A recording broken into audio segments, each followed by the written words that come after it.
Muy buenas noches, estimados amigos de Latinoamérica. Bienvenidos al programa Energía Positiva, un programa creado para ustedes para mejorar la conexión entre todos los dentistas de Latinoamérica. Hoy tenemos una noche especial. Tengo un gran amigo, el doctor Daniel Ochoa. Bienvenido, doctor. Muchas gracias por participar con nosotros. El doctor Ochoa tiene su diplomado del International Congress of Oral Implantologists, de ICOI, muy famoso en Europa. Es graduado en implantología por la Universidad de Nueva York y tiene su clínica privada en La Haya, en los Países Bajos. El tema del doctor el día de hoy es implantes inmediatos unitarios, indicaciones, técnicas y factores de riesgo. Muchísimas gracias, doctor, por estar participando esta noche. Yo sé que ese es un tema muy querido por todos los dentistas que sienten siempre una dificultad enorme en hacer implantes inmediatos. Sea bienvenido, doctor Daniel. Muchas gracias, Moacir. Muchas gracias por la invitación a tu programa. La verdad es un honor. Ya he visto que bastantes colegas han estado dando sus charlas por tu programa y la verdad que me siento bastante entusiasmado en compartir con todos los colegas en Sudamérica sobre ese tema tan interesante, ¿no? Ya de por sí es interesante el tema de los implantes, pero ya cuando hablamos de implantes inmediatos, que es una circunstancia bastante deseable para nuestros pacientes, porque no tenemos que esperar a que sane el alvéolo post-extracción unos tantos meses para recién colocar el implante, sino que podemos acortar el tiempo y colocar el implante inmediatamente después de extraer el diente, ¿no? Entonces es algo que resulta bastante atractivo para los pacientes, sin duda, ¿no? Qué bien, pero qué bien. es algo que hay muchísimos otros factores que son bastante importantes y que tenemos que tener en consideración si es que vamos a colocar implantes inmediatos, porque no es algo que sea tan fácil, algo con lo que yo empezaría a trabajar si es que recién estoy teniendo una experiencia con implantes. Yo es algo que lo guardaría un poquito cuando ya tenemos un poco más de experiencia con implantes. Claro, yo concuerdo plenamente contigo. Pues sí, yo creo que la colocación de implantes unitarios en el sector anterior o posterior hoy son considerados pues el movimiento estético que los implantes tienen en su sector anterior y constituye uno de los retos cirúrgicos que tienen más dificultad que enfrentan los cirujanos dentistas en la colocación de implantes en estos casos, ¿no? Sí, y si lo asociamos al lente de la colocación de esos implantes, pues que sean implantes inmediatos, mucho más difícil. Entonces creo que esta entrevista contigo nos va a servir de mucho para poder entender y comprender las técnicas y todo lo que se refiere a la colocación de los implantes inmediatos. Claro que sí. Bueno, los implantes inmediatos no es algo que sea realmente nuevo. En realidad, los primeros implantes que se colocaron en la humanidad fueron implantes inmediatos. Si uno ve un poco de historia de implantología y ve esos pedacitos de concha que colocaban los mayas, eran en alvéolos post-extracción. Y eso entonces indica que es un implante inmediato, prácticamente, ¿no? Y sí tienen ya bastante tiempo, pero recién a partir del año 2000 es que se empiezan a generar protocolos más establecidos de cómo colocar implantes inmediatos, porque antes de eso habían bastantes complicaciones y habían bastantes problemas, y es por eso es que uno prefería hacer implantes tardíos. Estoy hablando de los 90s, 80s, preferían hacer implantes tardíos porque querían esperar a que sane primero el reborde y tener un reborde óseo sano en donde el implante pudiera estar completamente rodeado de hueso a la hora de hacer la osteotomía. En el caso de un implante inmediato tenemos el alvéolo y los implantes no tienen la forma del alvéolo, no deberían tener la forma del alvéolo para comenzar, y eso vamos a hablar un poco más adelante.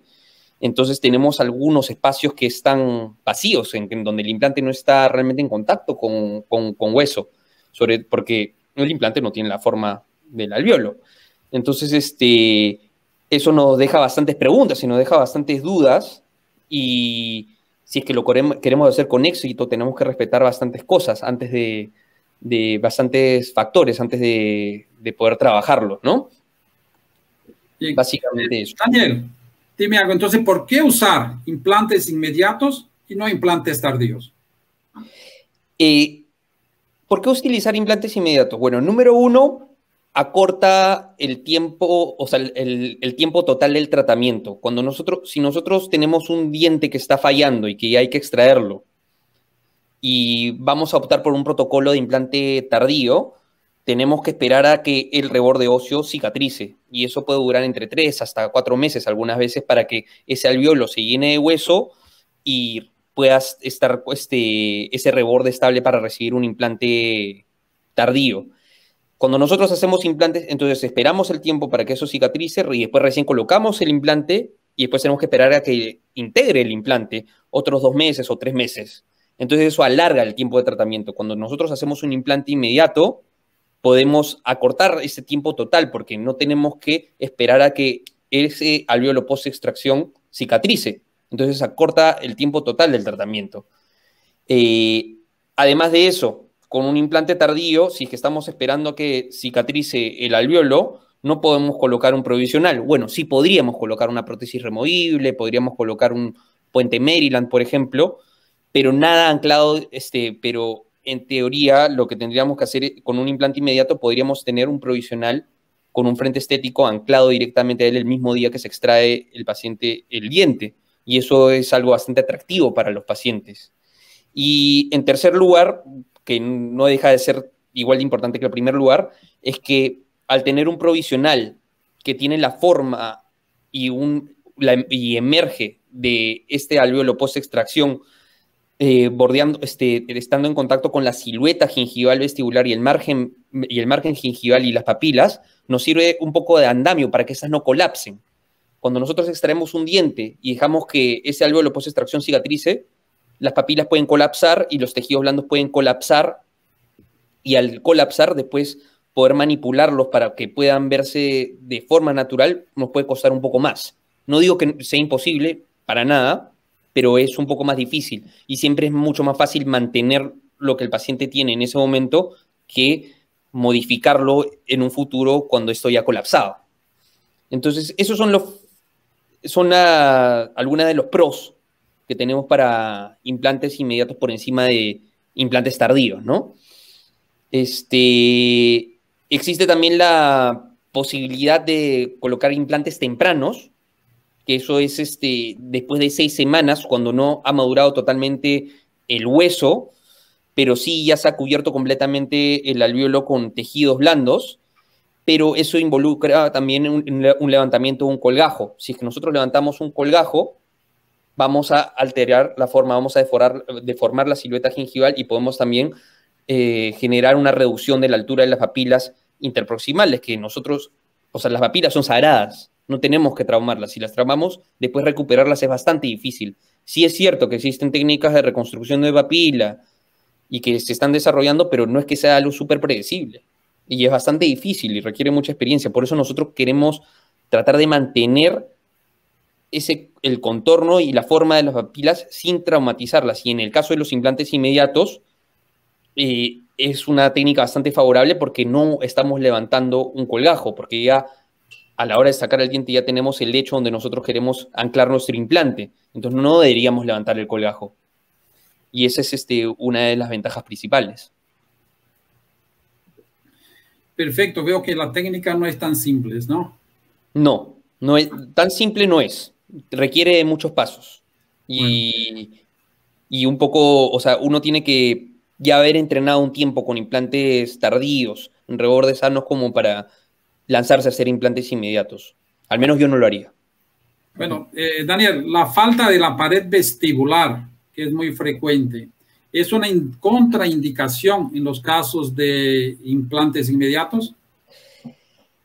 Si hablamos de protocolos estandarizados, como por ejemplo el protocolo del ITI o lo que yo enseñaría como un profesor en una universidad a mis alumnos, yo diría que para colocar implantes inmediatos de manera predecible, es necesario tener un alveolo intacto o lo más intacto posible, no tan alterado. Eso quiere decir de que a la hora de extraer ese diente tiene que ser extraído de una manera traumática sin hacer movimientos vestíbulo palatinos que terminarían dañando el alveolo o sin tener que estar clavando con un botador en el espacio interproximal. No, una extracción atraumática con periótomos, con pies, si uno tiene un piezo eléctrico, puede utilizar el piezo eléctrico, eso también puede ayudar, o otros tipos de aparatos sin tener que estar traumatizando ese alveolo. Sí, yo preferiría que sea intacto. Ahora, ¿quiere decir de que no se pueden colocar implantes inmediatos en alvéolos comprometidos? No, sí se puede, pero hay que ser un poco más cuidadoso y hay que conocer las técnicas para poder utilizarlo. Y de hecho, esas técnicas hasta el día de hoy siguen en discusión entre los dentistas. No es algo que sean protocolos estandarizados a nivel mundial. O sea, todavía existen preguntas que tienen que ser respondidas. Si bien es cierto, yo tengo muchos colegas que trabajan ese tipo de técnicas con muchísimo éxito, son gente bastante más experimentada. Cuando nosotros tenemos un alvéolo comprometido, eso vendría a ser un alvéolo post-extracción tipo 2, como el que vemos en la imagen acá en el medio, en donde la tabla ósea vestibular está un poco más baja, pero siguen habiendo tejidos blandos en vestibular, o sea, la tabla ósea está comprometida, eso según la clasificación de Elian, que es esta acá de tipo 1, tipo 2 y tipo 3. Tenemos varias opciones. Si queremos pegarnos a las reglas y a las leyes y no queremos tener problemas, podemos hacer o extraer el diente y dejar que eso cicatrice y hacer un implante temprano o tardío, es una posibilidad. Algunos colegas están bastante del lado de hacer una preservación del alveolar, o sea, alveolo está comprometido, no hay tabla ósea vestibular, entonces colocan injertos dentro de ese alveolo, partículas de hueso dentro de ese alveolo y lo sellan con una membrana reabsorbible y pueden colocar un colajo rotado encima, un punch, hay diferentes técnicas y hacer lo que nosotros llamamos una preservación alveolar, pero no colocar el implante, esperar que esas partículas de hueso integren y después colocar el implante cuando eso ya esté estable. Pero si hablamos de colocación de implantes inmediatos, directamente en un alvéolo comprometido, hay 3 técnicas que ya se han discutido bastante en los últimos años, sobre todo en los últimos 5 o 10 años. Una de ellas es el socket shield, o que es básicamente dejar un fragmento de raíz, de la raíz del diente que nosotros tendríamos que haber extraído, dejar un fragmento en vestibular que nos sirve de escudo para que el área vestibular de ese del reborde en donde nosotros vamos a tener este implante no colapse. Digamos que este fragmento de raíz en el área vestibular que está cortada, solamente este fragmentito va a mantener el contorno vestibular y sin que se colapse, y detrás de ese, separado del fragmento de raíz, podemos colocar hacia palatino un implante. Esa es una técnica que yo conozco muchos colegas de muchísima confianza que la llevan haciendo muchísimos años, que es bastante sensible porque requiere bastante experiencia y me habla muchas maravillas y la han hecho con muchísimo éxito. Yo particularmente la he hecho 2 veces. La primera vez me resultó de maravilla y la segunda vez me fracasó.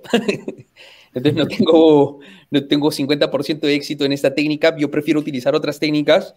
Todavía estoy esperando a de que se termine de solidificar los protocolos sobre esa técnica porque sigue siendo un poco controversial a mi gusto. Ahora conozco colegas que la trabajan bastante bien y lo respeto mucho.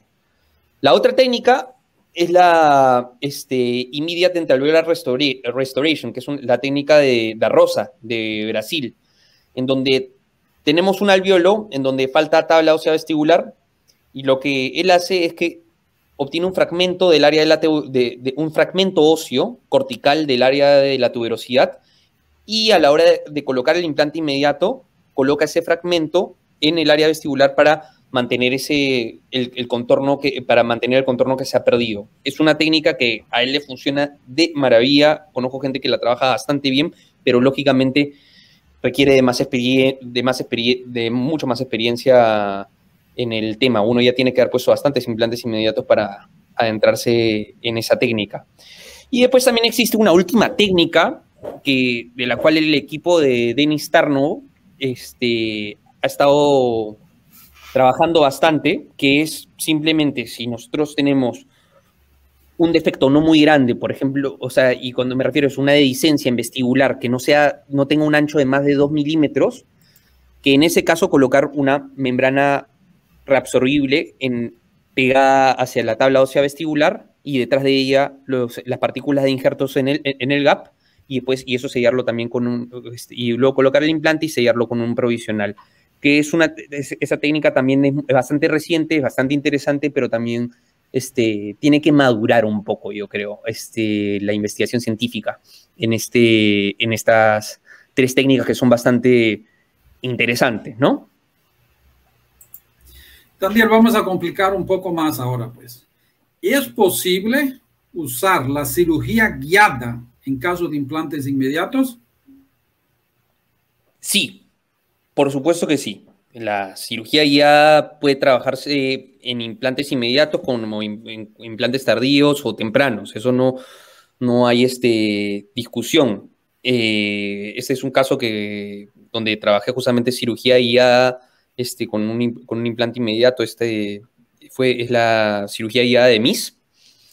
Y sí es útil, sobre todo porque pongámonos una circunstancia en la cual nosotros vamos a colocar un implante inmediato, pero la raíz del diente, o sea, el alvéolo, no están en la posición en donde nosotros queremos terminar colocando el implante. Entonces, si nosotros queremos hacer la osteotomía para poder anclar ese implante, a la hora de utilizar las fresas, estas van a un poco resbalar en dirección hacia el ápice del alvéolo, ¿verdad? Entonces, para evitar esto con una guía, nosotros podemos anclar, dirigir directamente las fresas hacia donde nosotros queremos. Ahora, ¿utilizaría cirugía guiada para implantes inmediatos? Ya, les voy a decir la verdad. Yo solamente he utilizado cirugía guiada para implantes inmediatos en el caso que ven acá. No lo he utilizado en otro momento, solamente fue para tomar la foto. ¿Y por qué? Yo creo que depende de quién estés trabajando el implante. O sea, realmente respeto mucho a las personas que utilizan cirugía guiada para todos sus casos, y me parece una forma espectacular de trabajar. Lógicamente, esas son las cirugías guiadas hechas que son basadas en una tomografía, ¿no? Existen las guías quirúrgicas que son un poquito más simples, que es básicamente basadas en el encerado y nos permiten ver un poquito dónde va a ser la futura restauración, de tal manera que si colocamos el implante no nos salga en vestibular o en el borde incisal y siempre podamos tener el implante con el eje longitudinal hacia palatino para que el canal de acceso para la corona atornillada siempre esté en el cíngulo, en la cara palatina, y no esté en vestibular ni en incisal, y así podamos utilizar una restauración atornillada y no cementada y evitar el problema del cemento, exceso de cemento, ¿no? En ese caso sirve, ¿no? Bastante para poder guiarnos, ¿no? Pero ahora yo siento, o sea, particularmente yo utilizo cirugía guiada en circunstancias en donde no tengo referencias. En el caso de un implante inmediato, usualmente voy a estar en una circunstancia en la cual estoy entre 2 dientes. Entonces tengo referencias, tengo un diente al lado, tengo un diente al otro y tengo el hueco de donde tengo el alvéolo post-extracción. Entonces, hace falta tener buena puntería para saber dónde tú quieres colocar bien el implante, ¿no? Eso es discutible. Yo sé que hay personas que no necesariamente van a estar de acuerdo conmigo, pero porque sí, veo tantos implantes inmediatos mal colocados que la verdad, en realidad sí recomendaría utilizar siempre cirugía guiada, pero yo siento que yo como persona siento que puedo dirigir el implante al lugar donde yo quiero sin necesidad de una guía computarizada, para ser sincero, en el caso de implantes unitarios inmediatos entre 2 dientes, ¿no? Ahora, si yo tengo un extremo libre, eso es otra historia, porque no tengo referencias. Si estamos hablando de colocar implantes para un Olon 6, un Olon 4 en una arcada completa, lógicamente ahí sí utilizo siempre cirugía guiada. Entonces, no es una respuesta de sí o no. Depende de tu vivencia clínica. Claro. de gente con menos experiencia, puedes recomendar hasta que usen la cirugía guiada, y con la experiencia, claro, tú tienes más tino, ¿no? De saber exactamente dónde lo vas a poner. Tienes una experiencia, no nada sustituye la experiencia, ¿verdad? Claro, es una circunstancia distinta a una persona que recién empieza, pero fíjate, para cirugía guiada tampoco es que, o sea, cuando uno recién empieza también tiene que saber cómo utilizar las guías, o sea, también tiene su técnica, o sea, uno tiene que saber utilizar la guía también, ¿no? Claro. Tampoco es que sea fácil al principio. El que dice que le resultó fácil por la primera vez que utilizó una cirugía guiada que fue diseñado por computador, está mintiendo. O sea, uno tiene que conocer los instrumentos, tiene que conocer cómo se trabaja con una cirugía guiada, ¿no? La primera vez siempre es un poco más complicado porque uno se tiene que familiarizar con el uso de la guía, ¿no? Pero sí yo siento que es algo que serviría sobre todo a personas que recién están empezando. Y en estos casos que usas para las cirugías inmediatas, ¿cuál es el tipo de implante más indicado? Tenemos inúmeros tipos de implantes. ¿Cuál sería el más indicado para los casos de dientes anteriores? ¿Y cuál es el que tú recomiendas para los casos de dientes posteriores? ¿Hay alguna diferencia entre las dos posiciones? Bueno, el tipo de implante, ¿no? O sea, y eso sí eso es un tema bastante amplio porque con tantas casas de implantes que hay, y no solamente con tantas casas de implantes, sino que dentro de cada casa de implantes existen variedades de implantes. O sea, eso tenemos que multiplicarlo todavía. Solamente Nobel Biocare creo que tiene 18 distintos tipos de implantes, que además de esos distintos tipos de implantes, cada uno tiene diferentes largos y anchos. O sea, 18 por una sola casa de implantes. Imagínate, si eso tenemos que multiplicar por algo de 800 casas de implantes que hay, que aparecen y desaparecen. Porque ese es el tema. O sea, fabricar implantes es tan barato. O sea, porque ¿cuánto cuesta fabricar un implante? Cuesta entre $7 hasta $12, depende, ¿no? Si le estamos sumando eso el packaging, la cajita que sea más bonita y el marketing, ¿no? Solamente fabricación, después eso entra para la distribución del dealer y después de eso nosotros nos los terminan vendiendo 10 veces más caro de lo que realmente costó la fabricación y nosotros después lo vendemos al paciente 10 veces más caro de lo que nos costó el implante, lógicamente, ¿no? Pero es que existen tantas formas de implantes y tantas casas de implantes que la verdad, ¿cuál elegimos para colocar un implante inmediato? Entonces, todos estamos familiarizados con el implante más clásico, que es el implante de hexágono externo que está en el lado izquierdo. Yo particularmente no es un implante que utilizaría para un implante inmediato, porque ni siquiera para un implante unitario, porque la superficie de engranaje entre la corona y el hexágono es bastante pequeña, no tiene muchísima superficie de contacto, entonces la posibilidad de que ésta se mueva con la función en el tiempo es bastante alta. Ahora no digo que no funcione, ¿no? O sea, yo veo casos de Grunder en Suiza que son una maravilla con hexágonos externos para implantes unitarios en sector anterior, pero sí es algo que tiene más chances a que eso pueda suceder, a que se pueda mover la corona, ¿no? Por eso es que hexágonos externos podemos utilizarlos más cuando estamos haciendo una arcada completa de implantes, ¿no es cierto? Después existen implantes con conexiones no cónicas, o sea, que son un engranaje de plano contra plano. Esos son los que tienen más movimientos, entonces ese tipo de implantes que tienen este tipo de conexiones no los utilizaría. Un ejemplo de esos es el Nobel Replace de Nobel, o cualquiera que sea plano contra plano, porque se abre muchísimo el gap.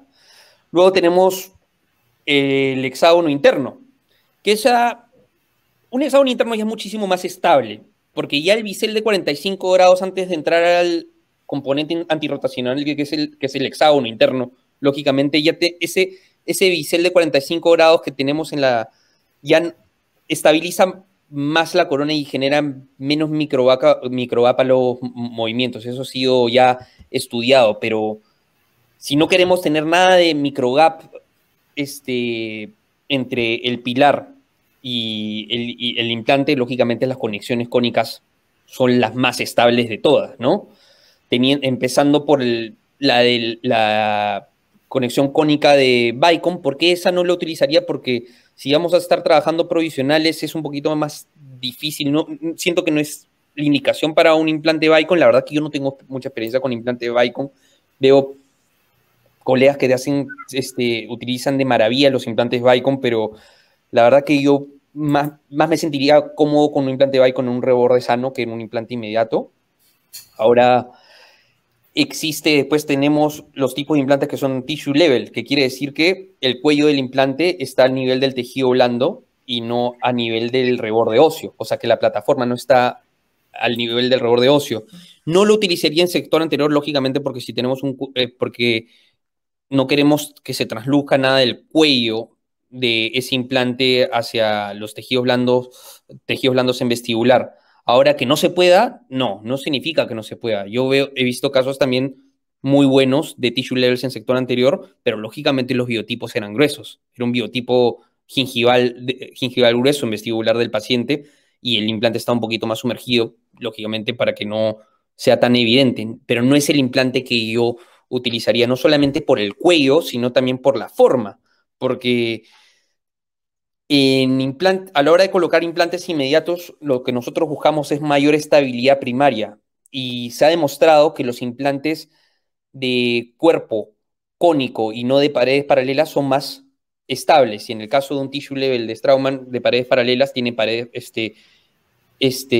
vendría a ser menos estable. Un implante cónico vendría a darnos más estabilidad primaria que un implante de paredes paralelas. Ahora, no significa que los implantes de paredes paralelas no tengan su lugar en implantes inmediatos, porque también tiene sus pros. Un implante de paredes paralelas, nosotros cuando hacemos la osteotomía podemos controlar con muchísima facilidad la posición vertical del implante, mientras con un implante cónico, a la profundidad de la fresa a la hora de hacer la osteotomía que nosotros realizamos es la última vez que nosotros podemos modificarla. No podemos modificar esa posición vertical como podríamos hacerlo con un implante de paredes paralelas. Es una circunstancia distinta, ¿no? Ahora, sí, efectivamente prefiero utilizar implantes de cuerpo cónico con conexión cónica que tengan plataforma switching, que es lo más estable de todo, porque prefiero que el crecimiento se dé un crecimiento óseo sobre la plataforma del implante. Y particularmente en implantes inmediatos me gustan mucho los implantes que tienen roscas agresivas. Roscas agresivas porque estas roscas agresivas van a permitir que haya una mejor estabilidad primaria. Otro pro que también me gusta es que hay un poco de diámetro reducido en el cuello del implante con respecto al resto del cuerpo del implante, porque eso también un poco favorece y hace una circunstancia mucho más positiva a la hora que nosotros vamos a colocar las partículas de hueso y generar va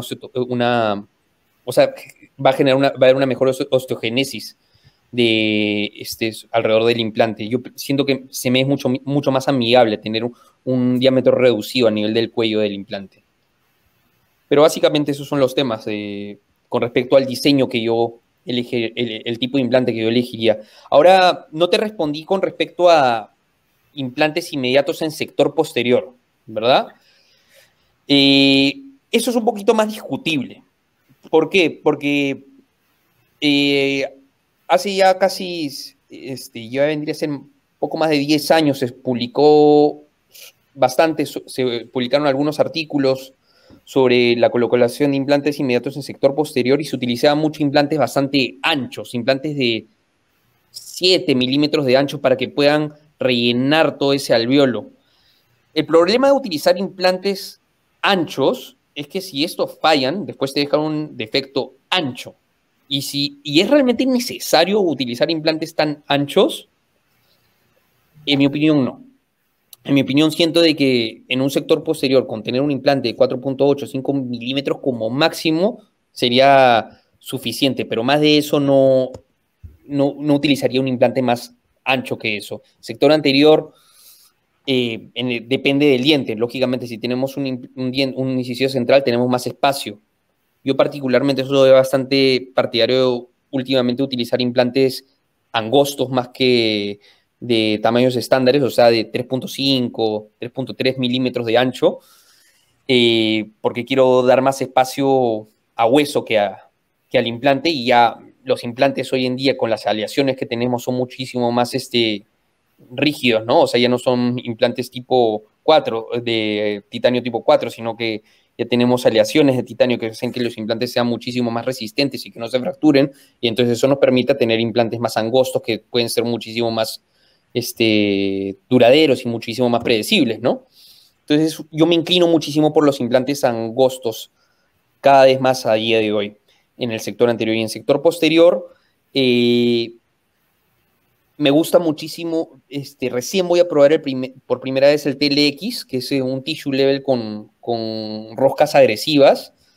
Yo creo que ese tiene un lugar bastante interesante en implantes inmediatos en sector posterior, pero es algo que todavía me tengo que aventurar un poco más, ¿no? Y lógicamente, si es que vamos a hacer un implante inmediato en sector posterior, tenemos que tener un lugar donde podamos colocar ese implante, o sea, tenemos que tener una buena septa entre las dos raíces como para poder anclarlo, ¿no? Es que eso también es un factor bastante importante si es que vamos a buscar estabilidad primaria en implantes inmediatos en sector posterior, ¿no? Daniel, en todos estos casos, sea anterior, sea posterior, cuando pones un implante inmediato, siempre va a haber un gap, o sea, hay un espacio entre el tejido alveolar de la pared con el implante. Normalmente, sí, en estos casos usamos tejido óseo. ¿Qué tipo de injerto utilizas en estos casos? Bueno, sí.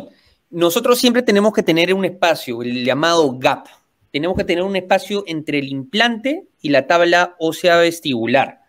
El implante no puede estar en contacto con la tabla ósea vestibular. De hecho, nosotros tenemos que tener el implante pegado, en el sector, hablando del sector anterior, tenemos que tenerlo pegado hacia la tabla palatina.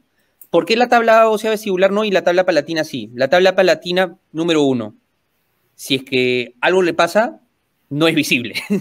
O sea, si nosotros lo tenemos pegado a la tabla ósea vestibular, el paciente sonríe y se va a ver el problema, ¿no? Pero no se trata de eso, sino se trata de que la tabla ósea palatina es mucho más gruesa, tiene trabeculado óseo, no se va a resolver con tanta facilidad. La tabla ósea vestibular es muy cortical, es mucho más delgada. Entonces, cuando nosotros sacamos el diente, tiene muchísimas más chances que se reabsorba, ¿verdad? Para que una tabla ósea vestibular no se reabsorba, tendría que tener por lo menos unos 2 milímetros de grosor. Entonces, y como no es una circunstancia que sea constante, que sea con mucha frecuencia, usualmente la tabla ósea vestibular es mucho más delgada, desde 1 milímetro, a veces en una tomografía no se ve. O sea, nosotros tenemos que separar ese implante y pegarlo hacia palatino. Al pegarlo hacia palatino, nosotros vamos a tener un gap, un espacio entre la superficie vestibular del implante y la cara interna de la tabla ósea vestibular. En ese gap, yo particularmente prefiero rellenarlo. ¿Con qué lo relleno? Con un seno injerto de origen bovino, el llamado Bios, que es bastante utilizado a nivel mundial. Y lo relleno no solamente a nivel de, por debajo de la cresta ósea dentro del gap, sino que hasta a nivel de los tejidos blandos. ¿Y por qué? Porque yo espero de que las partículas que están a la altura de la tabla ósea vestibular, la tabla ósea vestibular me va a servir de membrana. Si esta se reabsorbe, en el transcurso que se va reabsorbiendo mientras el implante inmediato se va integrando, me va a servir como una especie, esa tabla ósea vestibular va a ser como una especie de membrana que va a impedir que los fibroblastos de los tejidos blandos invadan las partículas de hueso de las partículas que están dentro del gap. Sin embargo, las partículas que están a nivel de los tejidos blandos, o sea, por encima de la cresta ósea, o sea, entre esos 3 milímetros del margen gengival hasta la cresta ósea, eso sí se van a encapsular. Pero a la hora de encapsularse, nos van a servir de andamio para el tejido blando. O sea, yo quiero que se encapsulen porque van a mantener ese volumen del tejido blando. Ahora, ¿Bios en injerto es el único injerto que he utilizado? No. He utilizado otros injertos. En un momento que estaba en Perú no había más Bios, porque la casa de Bios de Geislich se fue de Perú, entonces tuve que utilizar otros tipo de injertos. Utilicé injertos aloplásticos, o sea, artificiales, funcionaron bastante bien. Utilicé injertos de origen humano, que también funcionaron bastante bien, pero si hablamos de estándares y si hablamos de estabilidad a largo plazo, yo particularmente siento que el seno injerto de origen bovino Bayos es el más estable. Ahora también hay otra discusión. Existen también colegas que, soportan el factor de ni siquiera poner ningún injerto, simplemente que a la hora de colocar el implante, el coágulo que se forma en el gap va a generar, se va a terminar convirtiendo en hueso. Existe una investigación de Tarnow que incluso lo demostró, pero el gap que había en ese caso era de casi 4 milímetros, entonces tampoco era una circunstancia usual que se dé en el día a día de nuestra práctica clínica, ¿no? Sí, yo creo que el coágulo del coágulo de sangre al final se va a terminar convirtiendo en hueso, pero para eso tenemos que también tener una tabla ósea vestibular gruesa, tenemos que tener factores muy, muy, muy específicos que no se dan al diario, ¿no? Entonces yo siento que por protocolo siempre debemos colocar un injerto óseo en partículas dentro de ese gap para mantener para que eso se vuelva la nueva tabla ósea vestibular restablecida en vestibular del implante que hemos colocado. Daniel, ya estamos hablando de injertos óseos, más algo también que me preocupa, que es la estética en términos de tejido blando. ¿Ah? ¿Utilizas injertos de tejido conjuntivo al hacer implantes inmediatos? Depende. Y eso entra un poco en el tema que estábamos hablando antes. La tabla ósea vestibular es bastante cortical y a veces bastante delgada. Entonces, si colocamos un implante inmediato con las partículas de hueso en el gap, en el transcurso que se va reabsorbiendo esa tabla ósea vestibular por ser tan cortical y por la extracción, porque siempre después de una extracción existe una atrofia ósea, y por la parte de irrigación, o sea, nosotros extraemos el diente, entonces le quitamos la irrigación del ligamento periodontal a esa tabla ósea vestibular. Entonces eso va a generar que esta pueda irse atrofiando, ¿no? Entonces vamos a tener las partículas del injerto óseo que están en el gap se van a volver la nueva tabla ósea vestibular, pero la tabla ósea vestibular, como esta se va a atrofiar, va a generar una depresión, como una especie de reducción del contorno vestibular del área donde estaba el diente que nosotros hemos extraído y en donde hemos colocado el implante. Pero esto no se va a dar si es que el biotipo de la tabla ósea vestibular es grueso, o sea, si es de más de 2 milímetros. Si esta tabla ósea vestibular es gordita y hasta tiene trabeculado óseo, eso significa que tiene irrigación, entonces esta no se va a reabsorber. Entonces, en ese caso, no colocaría un injerto de tejido conectivo. Y si es que esta se reduce, y si es que coloco un implante inmediato en esa circunstancia en donde hay una tabla ósea vestibular gruesa y igual hay depresión, por último lo coloco a la hora de le coloco un injerto de tejido conectivo en la segunda fase, cuando es implante ya integrado. Siempre se puede hacer después, ¿no? En el caso de que la tabla ósea vestibular sea de un biotipo mediano, o sea, que no sea tan gruesa o que sea bastante delgada, ahí sí prefiero colocar un injerto de tejido conectivo, ya sea obtenido del paladar o obtenido de la tuberosidad, cualquiera de los dos. Un injerto de tejido conectivo desepitalizado es de mi preferencia. Muy bien. Y en estos casos que no usas el tejido vivo con tejido conectivo, ¿cuál es la mejor indicación en el caso de usar membrana para estas cirugías? ¿Utilizas membranas reabsorbibles o las no reabsorbibles? Ya, bueno, entonces, si nosotros estamos colocando acá hay bastantes cosas a discutir. El implante inmediato está relacionado con una especie de regeneración ósea. ¿Por qué? Porque nosotros estamos colocando partículas de un injerto en el gap, ¿verdad? Dentro de los principios de regeneración ósea guiada, para que pueda haber una regeneración ósea guiada, tenemos que tener una membrana. Esta membrana va a impedir que los fibroblastos que crecen muchísimo más rápido que los osteoblastos encapsulen las partículas del injerto que nosotros estamos colocando alrededor de ese implante. En el caso de un implante inmediato, si nosotros seguimos las indicaciones, tenemos la tabla ósea vestibular. Y la tabla ósea vestibular nos va a servir de membrana para que nos encapsulen estas partículas de hueso. ¿Qué otra cosa nos va a servir también de membrana?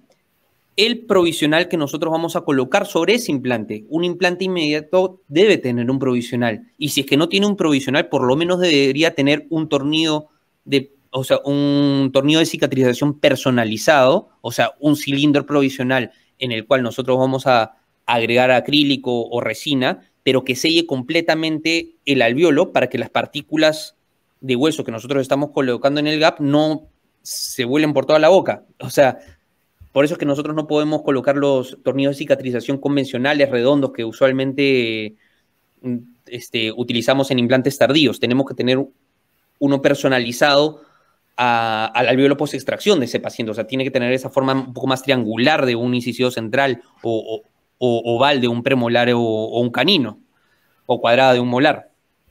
Es por eso que estos dos, la tabla ósea vestibular y el contorno del provisional que va por encima del implante conteniendo las partículas nos van a servir de provisional.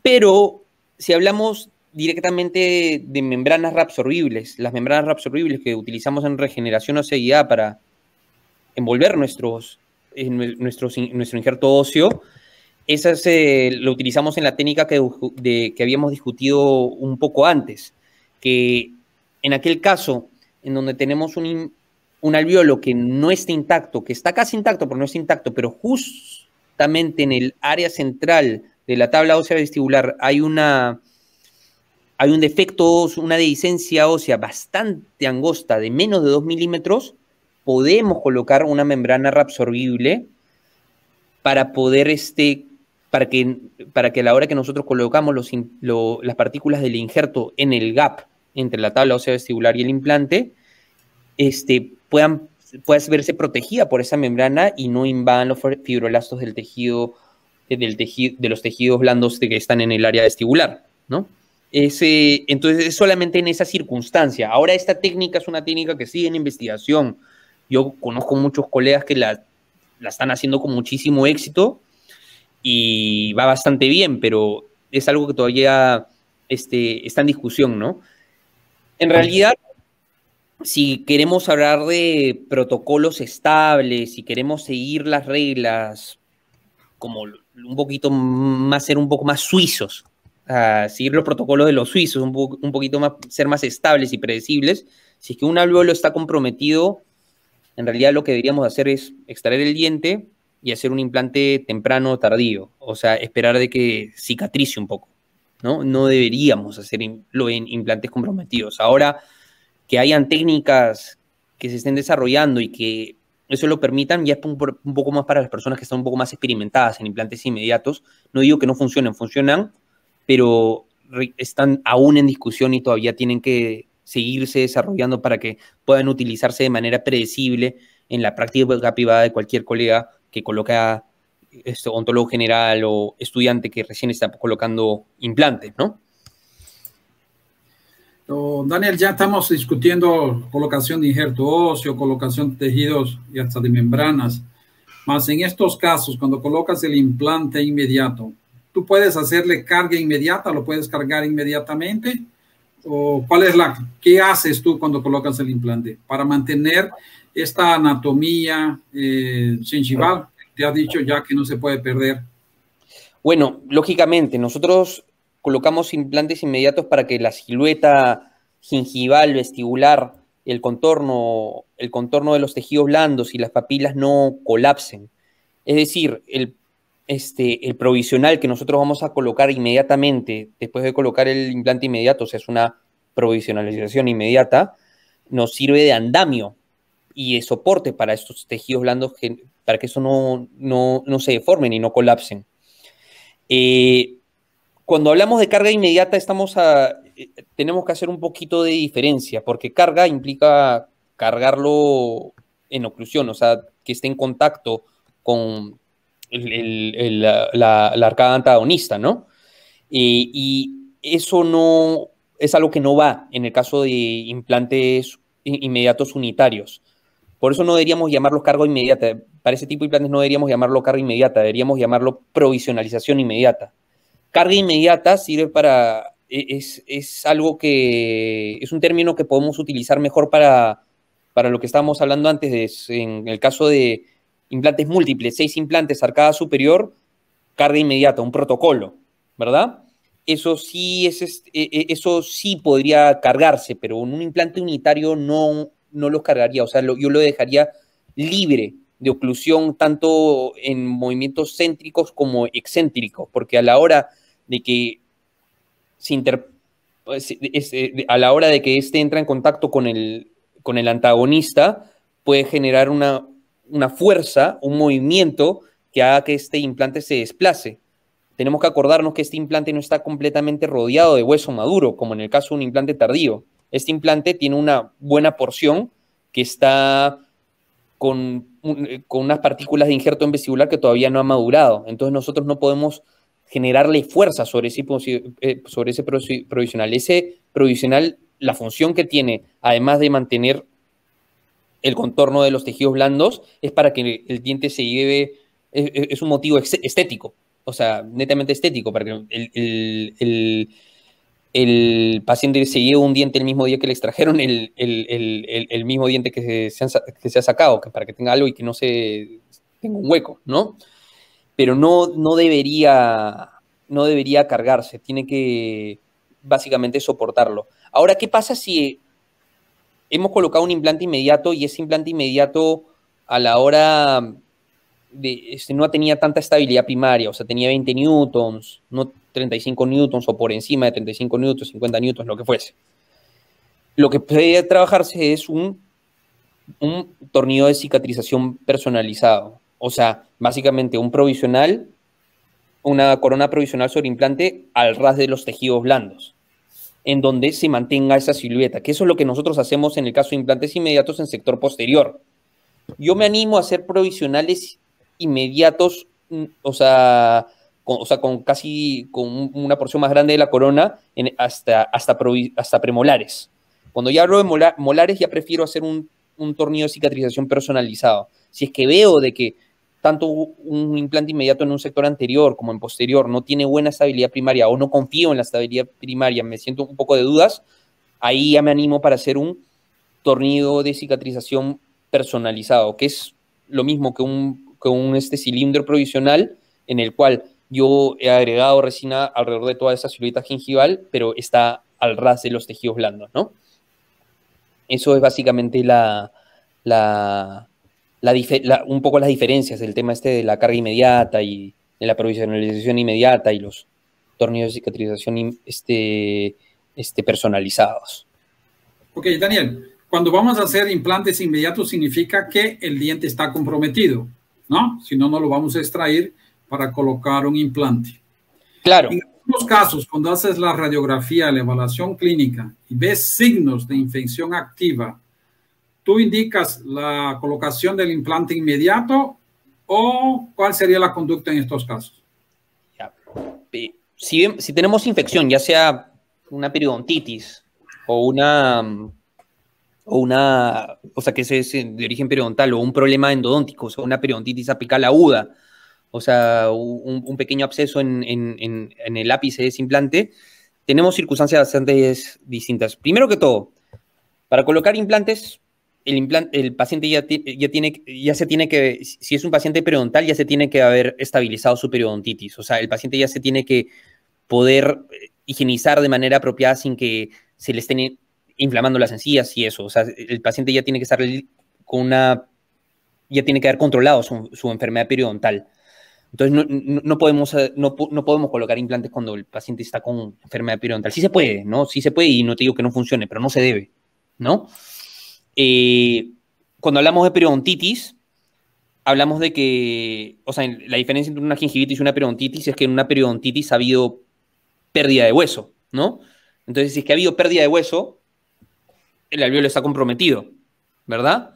Entonces, si el alvéolo está comprometido, en teoría no se deberían indicar implantes inmediatos. No digo que no se pueda, ya hemos hablado de eso, pero claro que es algo que lo compromete un poco más. Primero se tiene que estabilizar eliminar esa enfermedad periodontal antes de colocar ese implante inmediato. Pero con respecto a una radiolucidez apical, una periodontitis apical aguda, un pequeño absceso, nosotros preferiríamos colocar implantes en un lugar donde no hay infección, una infección activa. Lógicamente, si tenemos pus, si tenemos bacterias, esas pueden contaminar nuestro injerto óseo y pueden contaminar nuestro implante. Ahora, ¿es un factor indispensable que no haya infección? Hay investigación sobre esto y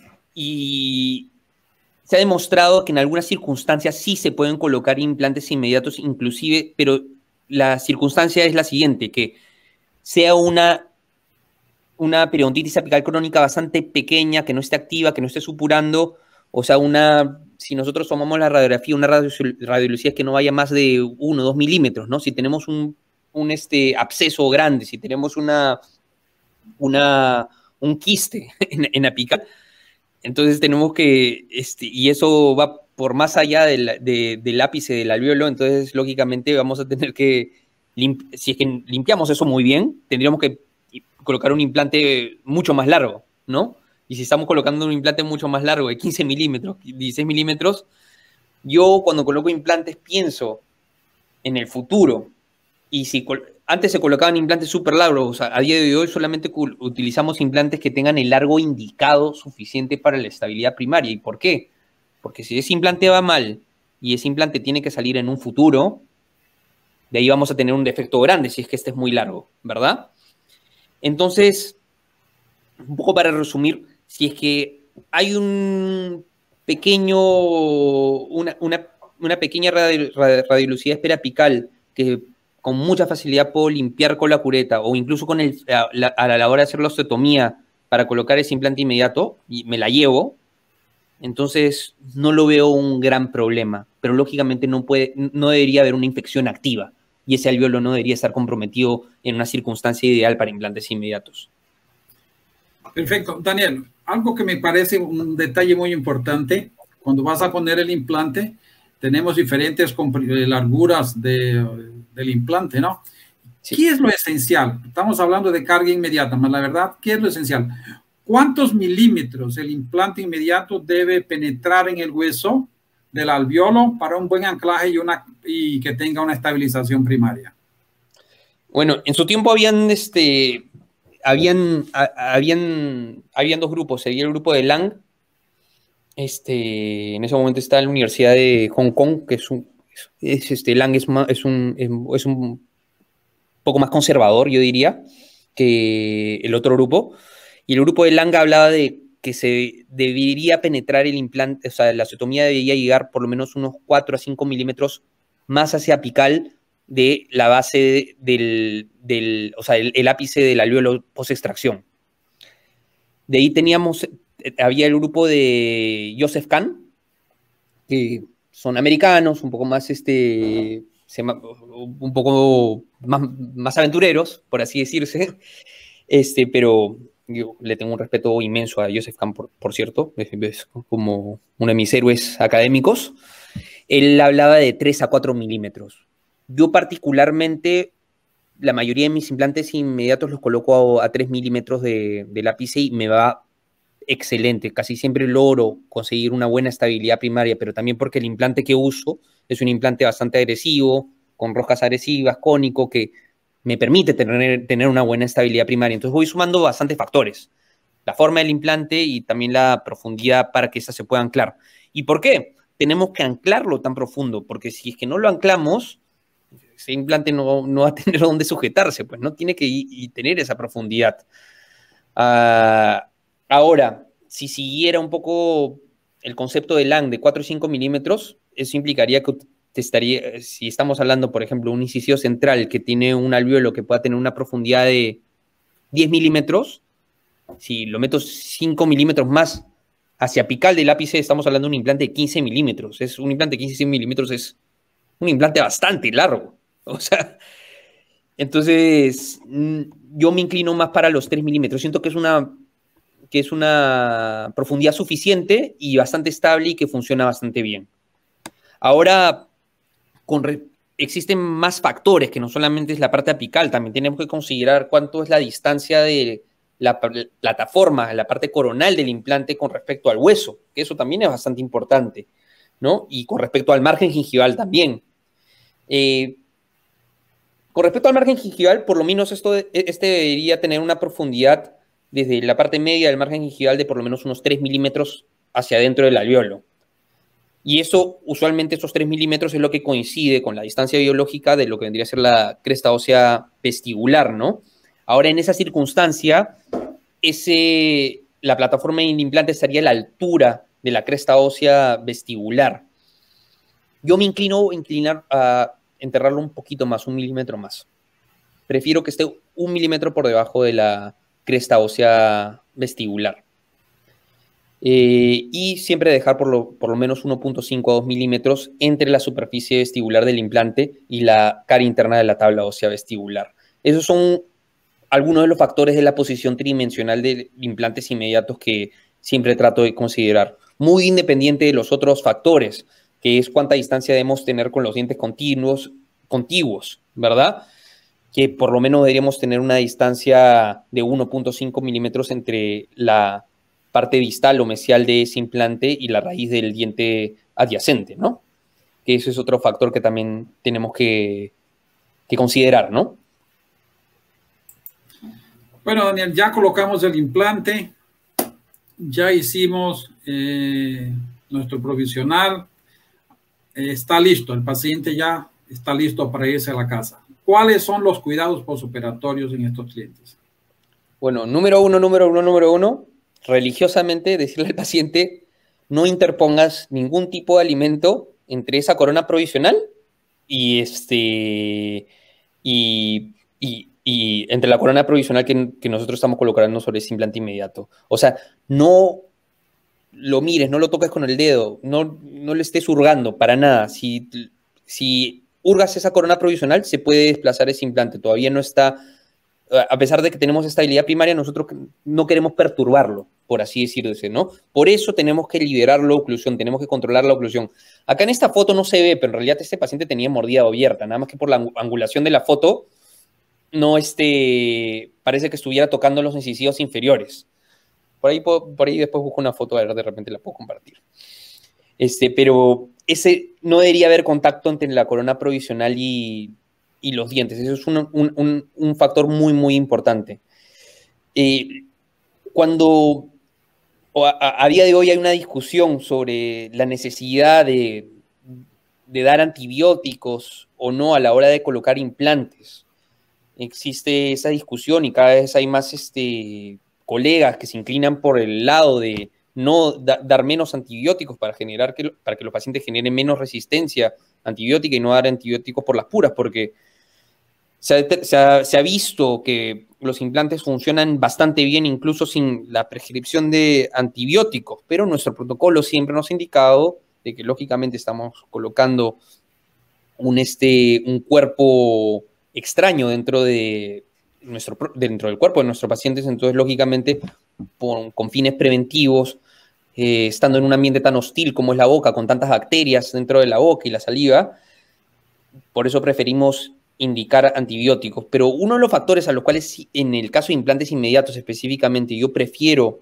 indicar antibióticos como una amoxicilina por 7 días, empezando desde un día antes. ¿Por qué empiezo desde un día antes? Le prescribo la amoxicilina y le digo al paciente que tome el antibiótico desde un día antes, porque ya si el paciente empieza desde el día anterior, ya esa amoxicilina, ese antibiótico ya está bastante penetrado en el torrente sanguíneo y también en los tejidos en general, ya sea óseos o tejido blando, ¿no?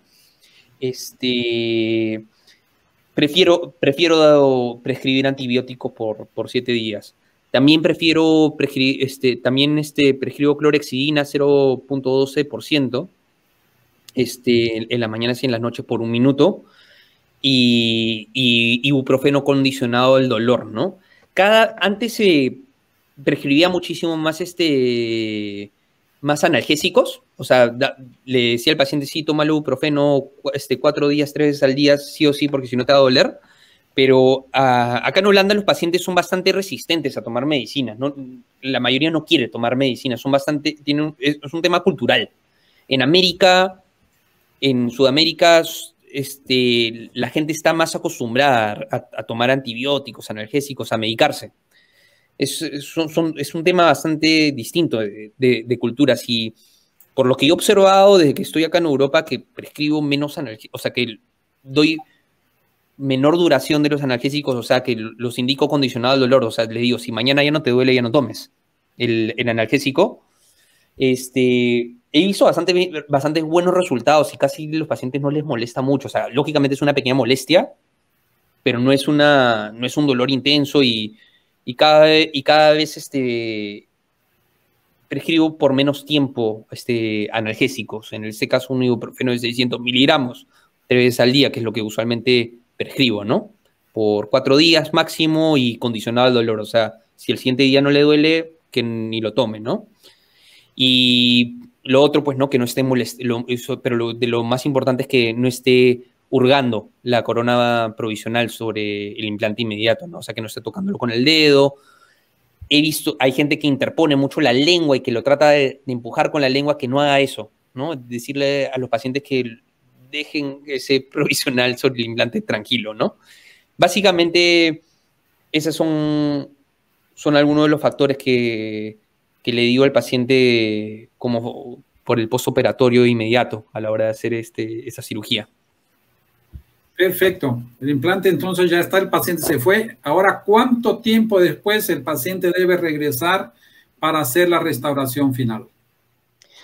Ya, acá entra en discusión la parte en que un implante inmediato no es un implante tardío en un reborde sano convencional, ¿no? Porque si en un implante convencional que colocamos un reborde sano, a día de hoy existen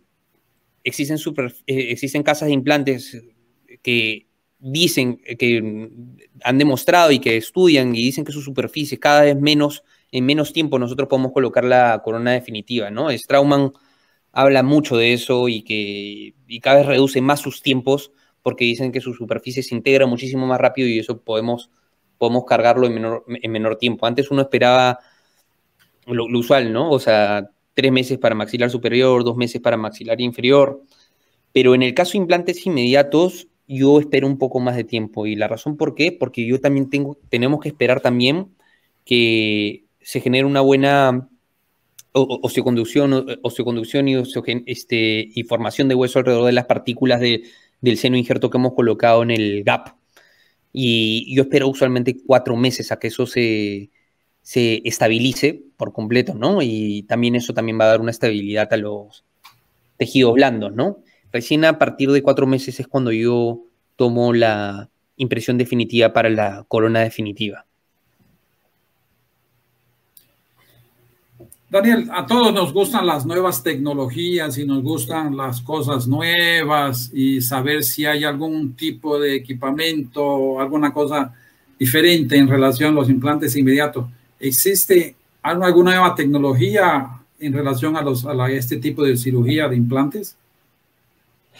Bueno, depende qué es lo que consideremos tecnologías nuevas, ¿no? Porque si decimos que los escáneres intraorales son nuevos, no son tan nuevos, ya tienen bastante tiempo en el mercado. Ahora que los precios de los escáneres sean mucho más accesibles para los dentistas alrededor del mundo, esa es otra historia, pero no es algo que sea realmente nuevo. Con respecto a... ¿Y por qué hablo de los escáneres? Porque lógicamente, a la hora de nosotros colocar implantes inmediatos, nosotros si no trabajamos con escáneres, trabajamos de forma analógica, es decir, tenemos que utilizar un coping de impresión para poder hacer un arrastre de la posición del implante en boca, ¿no? Entonces, lógicamente, lo que le sigue a la técnica analógica vendría a ser la técnica digital. ¿Y cómo se hace con la técnica digital? Se hace con un scan body, o sea, con un pilar escaneable que puede ser escaneado por un escáner y directamente ya puede el técnico o uno mismo hacer la corona sobre el implante, si es que uno tiene una fresadora. Otra tecnología, por ejemplo, diría el CBCT, o sea, una radiografía 3D, una tomografía 3D para para el diagnóstico, eso también ya tiene bastante tiempo, o sea, eso ya lo tiene muchos años. Ahora, yo soy muy pro en utilizar tomografías para la colocación de implantes, casi, o sea, estoy seguro y confío bastante que muchos colegas colocan implantes sin tomografía y lo respeto mucho y sí sé que se puede, yo también lo he hecho, pero particularmente yo prefiero utilizar siempre una tomografía porque es la única forma en la cual yo puedo ver la dimensión horizontal de donde yo voy a estar colocando el implante. Con una panorámica o con una periapical solamente puedo ver la posición de hueso de manera vertical y eso no es suficiente para mí, ¿no? A veces, si es que no utilizáramos una tomografía siempre, si es que abrimos un colgajo, nos podemos llevar una sorpresa de que había buena altura ósea, pero no había nada de grosor del reborde. Entonces, es por eso que yo prefiero utilizar tomografías, pero no es una tecnología que realmente sea nueva, ya tiene ya un tiempo, ¿no?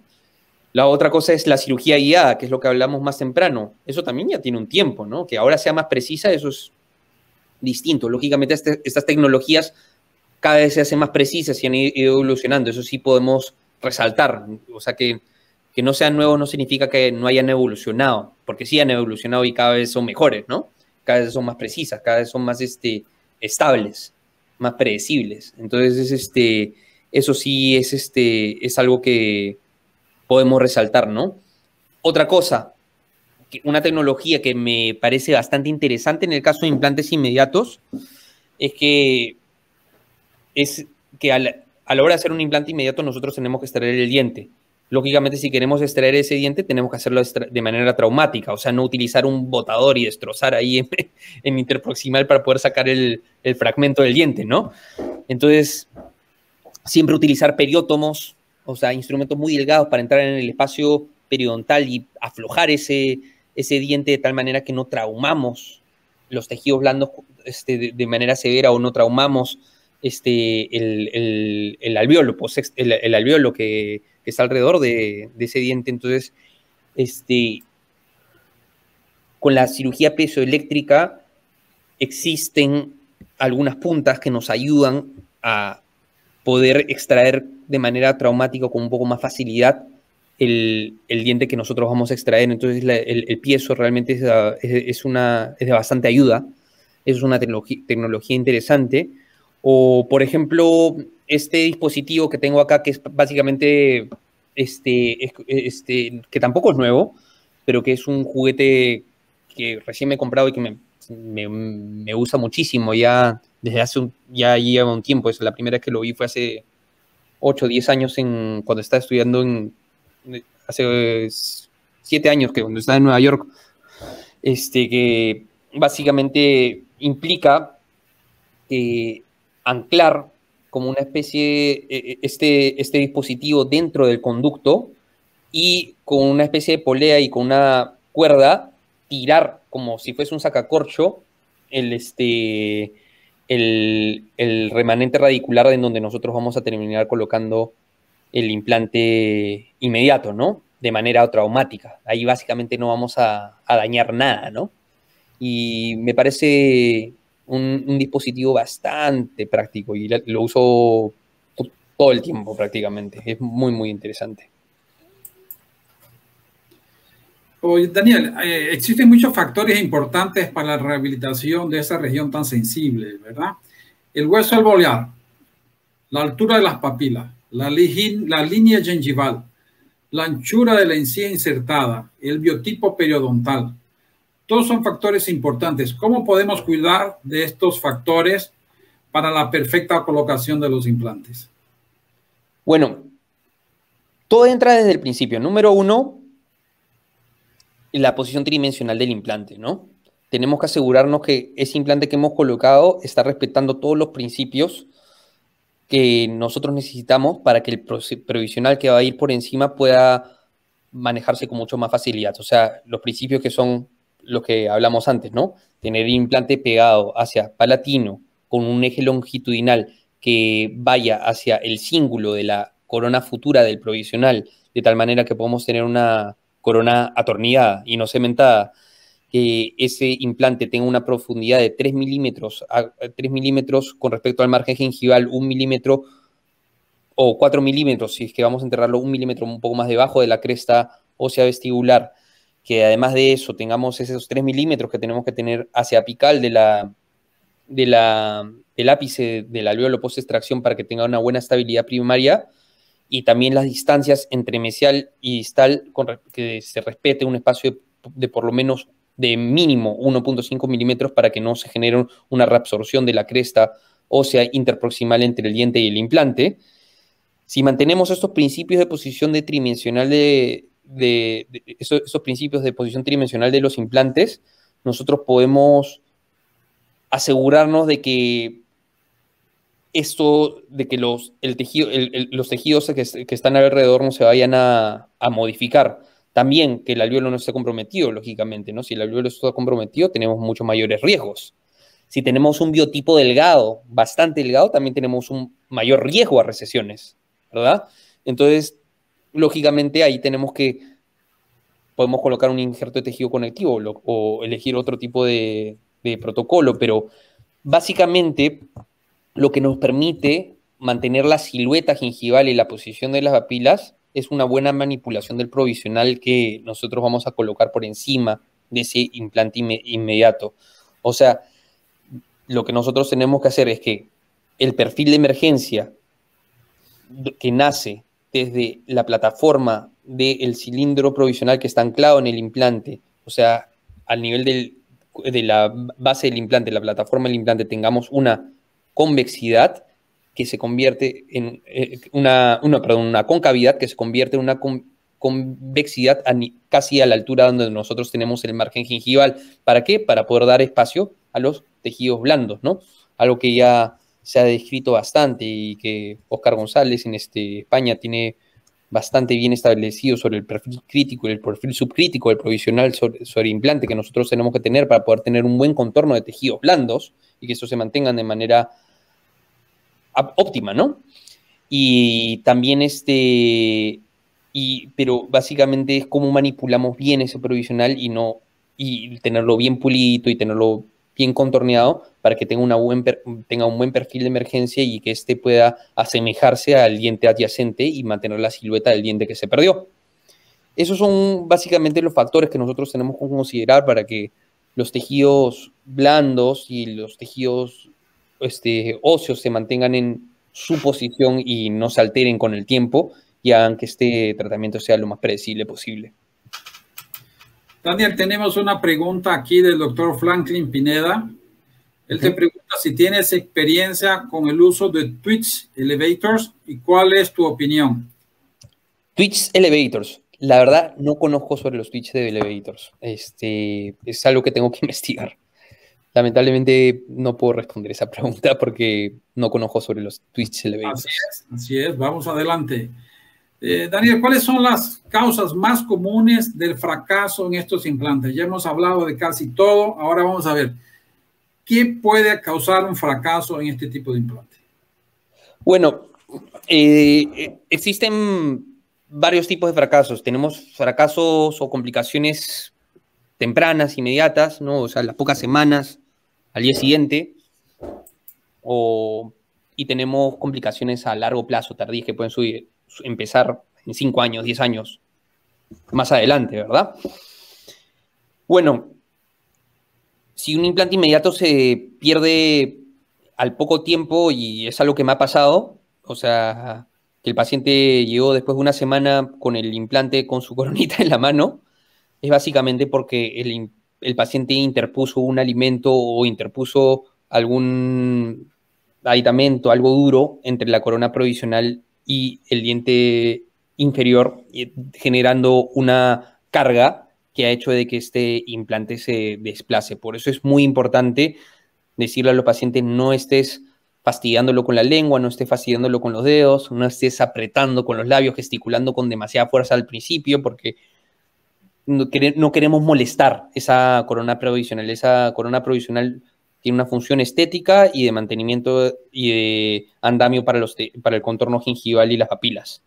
Pero después de eso no tiene no debería tener una función masticatoria, o sea, no debería utilizarse para morder una manzana o para morder un alimento. Uno tiene que comer por los costados, porque de momento que nosotros cargamos esa corona provisional, podemos desplazar ese implante y eso es algo que tenemos que tener mucho, mucho cuidado. Otra complicación puede ser que haya una infección alrededor de ese implante inmediato, que es algo que es posible, ¿no? Es muy poco frecuente una infección temprana. Lo que más vemos usualmente es una perimplantitis tardía, cuando ya ha pasado mucho más tiempo, ¿no? Y eso es un aspecto bastante interesante. Esta foto que vemos acá no es una foto mía, es una foto, de hecho, de uno de mis maestros, Takanori Suzuki, que tú bien lo conoces, Sí. como decir, que es un caso en donde se siguió uno de los protocolos de colocación de implantes inmediatos que se publicaron a principios del año 2000, más o menos, uno de los primeros protocolos de implantes inmediatos. En ese momento se creía que cuando nosotros hacemos un implante inmediato, debemos colocar un implante de diámetro ancho, o sea, un implante de 5 milímetros, un implante gordo, porque lo que se pensaba en ese momento es que a la hora que el hueso se atrofiaba después de la extracción, y este implante iba a impedir de que ese hueso colapse, ¿no? Esa creencia, lamentablemente, ya no es más así porque lamentablemente el hueso no se para de reabsorber y muchos de los implantes inmediatos que fueron colocados siguiendo este protocolo terminaron con la circunstancia que vemos en la imagen aquí al frente, con una depresión severa en vestibular. Básicamente los tejidos blandos en contacto con la superficie vestibular del implante, ¿no? Siendo esa circunstancia, es una circunstancia bastante complicada porque al ser tejidos blandos los que están en contacto con ese implante son más permeables y al ser más permeables son más susceptibles a que una bacteria pueda llegar a la superficie de ese implante y si esa superficie es rugosa se puede contaminar y puede darnos una perimplantitis y después si esa perimplantitis se va hasta el ápice del implante, pues tenemos que sacarlo y nos vemos un problema bastante gordo, ¿no? Bastante complicado, ¿no? Ahora, si esa reabsorción no es tan severa y se trata esa perimplantitis porque no era tan fuerte, bueno, Sukeli tiene un caso maravilloso de hacer aumentos con tejido conectivo, pero son ya técnicas un poco más avanzadas, ¿no? No es algo que lo tiene que hacer una persona con mucho más experiencia, pero básicamente a lo que quiero resaltar es que respetemos esa distancia del gap, peguemos el implante hacia palatino y no utilicemos implantes gruesos dentro de un alveolo post-extracción, porque ese hueso se puede reabsorber y puede darnos menos distancia a ese gap de 1.5-2 milímetros que tenemos que tener entre la tabla ósea vestibular y la superficie vestibular del implante. Si es que utilizamos un implante más gordo, este gap se reduce, entonces nos da más riesgos. Y eso es lo que nosotros no queremos. Por eso tenemos que utilizar implantes un poco más angostos, ¿no? Y tenemos que tener ese gap. Es por eso que prefiero utilizar bastante los implantes de diámetro reducido últimamente, para evitar este tipo de problemas, por así decirse. Entonces, eso es una complicación que vemos de los pacientes que fueron tratados en ese momento, pero esperemos que los pacientes del futuro ya no tengan más esa complicación porque los protocolos han cambiado, ¿no? Pero básicamente esas son, digamos, las complicaciones que a mí me preocupan en el caso de implantes inmediatos.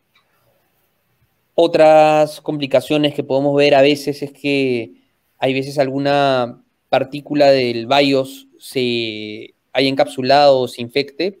Lo mejor de eso es retirar esa partícula y después ya solucionado el problema, básicamente, ¿no? Pero más allá de eso, es una técnica bastante predecible. Daniel, abordamos todas las características y todo lo que puede pasar con un implante inmediato, una cirugía, en todo esto. Más ahora quiero hablar un poco sobre ti. Me gusta siempre que mis entrevistados se den a conocer, hablen un poco de su vida. Y yo sé que tú eres peruano, tienes una clínica de tu familia en Perú, en Lima, que yo tuve la oportunidad de conocer, lindísima, la clínica Infinity. con Paola y con el doctor Jesús, tu padre allá. ¿Por qué te motivó a ti a salir de Perú con toda esta clínica tan fabulosa y hacer tu vida ahora en los Países Bajos, al lado de Holanda, ¿no?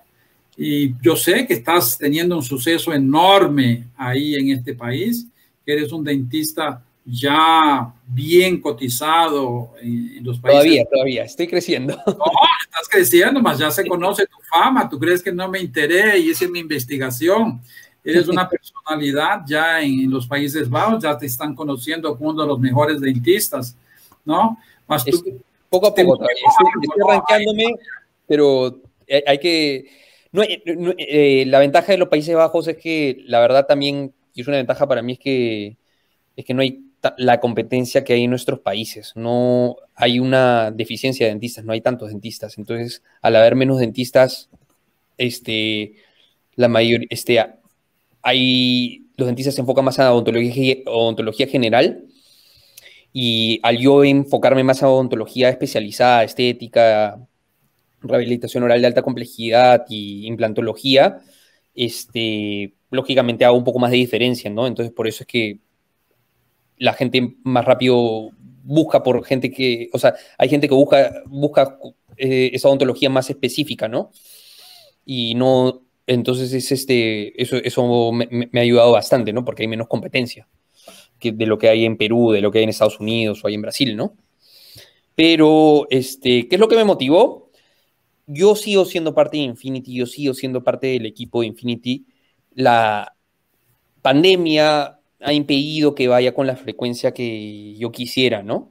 Pero mi idea es estar ahí cada 2 meses porque yo todavía tengo pacientes allá y todavía me sigue, o sea, si no hubiese pandemia me seguirían juntando pacientes que me siguen buscando en Perú, ¿no? Para poder colocar los implantes. De hecho, tengo pacientes en espera. Desde que empezó la pandemia y se siguen acumulando porque no puedo regresar, ¿no? De manera segura todavía, ¿no? Entonces, pero yo sigo siendo parte. Ahora, la razón por la cual me mudé a Holanda a abrir este nuevo proyecto, este proyecto es parte de la familia Infinity, es parte de la familia Multident, que son las compañías que lideran mi hermana Paola, que estuvo contigo hace poco también en las entrevistas, y que lidera también mi padre.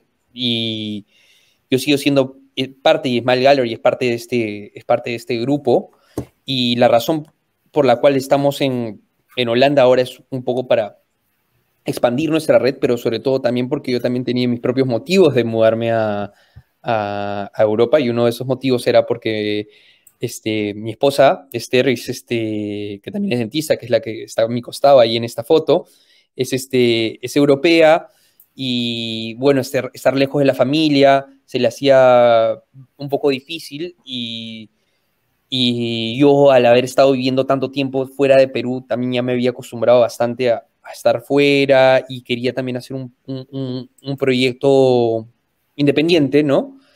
Pero nunca cortar nunca he dejado de ser parte ni dejaré de ser parte del equipo de Infinity. Ese es un proyecto paralelo y que estoy manejando bastante feliz acá en Holanda. Yo diría que tú tienes en la sangre, en las venas, un gen emprendedor. Gracias. Sí, bueno, todavía felizmente he tenido la guía del gran maestro que es mi papá, que la verdad que el emprendimiento, la lucha, el trabajo duro, ¿no? De lo que es abrir clínicas es algo que yo he escuchado toda mi vida, porque si hay una persona que es más aventurera en el negocio de clínicas dentales es mi padre. O sea, él tiene 50 clínicas dentales en Lima. La verdad que yo no sé cuántas tiene ahorita, creo que tiene más ahora, debe tener más de 60. Bastante, No sé, ¿verdad? no lo sé, porque cada mes abren más. Entonces, y para mí escuchar el tema de gestión de clínicas dentales y de abrir clínicas dentales es algo con lo que yo he crecido toda mi vida.